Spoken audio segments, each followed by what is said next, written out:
பவானி தயக்கா தயக்கான்னு துள்ளி குதிச்சுக்கிட்டு இருந்த இப்படி வெக்கப்பட்டு ஓரமா உட்காந்துட்ட. இந்த சின்ன பிள்ளை விளையாட்டுலாம் அவ்வளவுதான். இனிமே சமையல் தான், வேலை தான், கல்யாணம் தான்.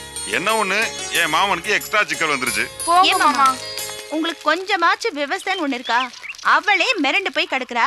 இதுல கிண்டலும் கேலியும். முதல்ல நிறைய வேலை இருக்கு, அதை போய் பாருங்க. சரி சரி திட்டாத, என்ன வேலை இருக்கு அதை சொல்லு. இப்ப பவானிக்கு முதல்ல தண்ணி ஊத்தணும். அது என்னக்கேன்னு யாராவது பெரியவங்களை போய் கேளுங்க. அது என்ன பெரிய விஷயம்? அதான் ஊருக்குள்ள ஏப்பட கிளங்கிட்ட கிடைக்க, அதுல கேட்டா சொல்லிட போகுது.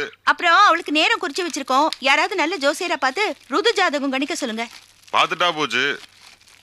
ஏ மாமா, கையில ஏதாச்சும் காசு இருக்கு? அதானே இந்த சிக்கலான கேள்வியே கேட்காம இருக்க மாட்டியே.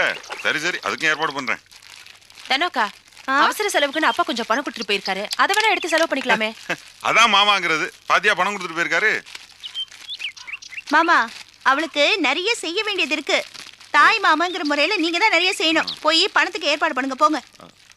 அதெல்லாம் சரி, சரோவுக்கு சொல்லி அனுப்பிச்சாச்சா? ஆமா, முதல்ல அவளுக்கு ஃபோன் பண்ணி சொல்லுங்க, போங்க. நானா? ஆமா, ஏன் மாணிக்கம் கடைக்கு தான் ஃபோன் பண்ண வேண்டி வரும். அதான். மாமா, உங்களுக்கு சங்கடமா இருந்தா நான் கடத்தெருவுக்கு தான் போறேன். நான் வேணா ஃபோன் பண்ணி சொல்லிடுறேன். ரொம்ப சந்தோஷமா போச்சு. நீ போய் ஃபோன் பண்ணிட்டு வா. கிளம்புறேன் மாமா. அக்கா, நான் போய் ஃபோன் பண்ணிட்டு வந்துடுறேன். சரிப்பா சரிப்பா. மாமா, போய் சீக்கிரம் வேலையை பாருங்க, போங்க.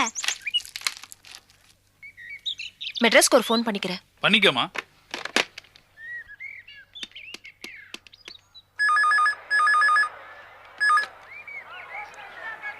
Hello hello.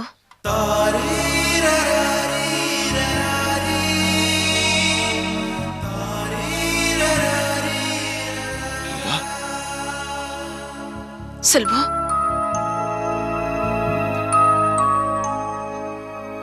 சொல்லுங்க லீலா. நல்லா இருக்கீங்களா?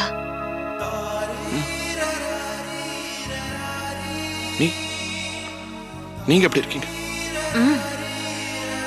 நல்லா இருக்கேன்.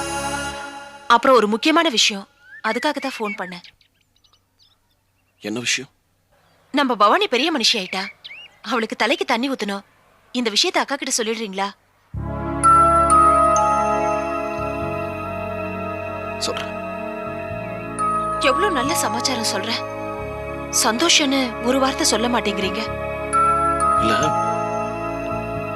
இந்த மாதிரி விஷயத்துக்கு நான் எப்படி ரியாக்ட் பண்றதுன்னு தெரியல. சரி, இந்த விஷயத்தை அக்கா கிட்ட சொல்லிடுங்க. சொல்றேன்.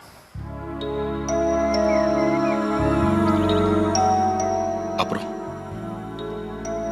அப்புறம் வச்சிட்டுமா? வச்சிட்டுமா?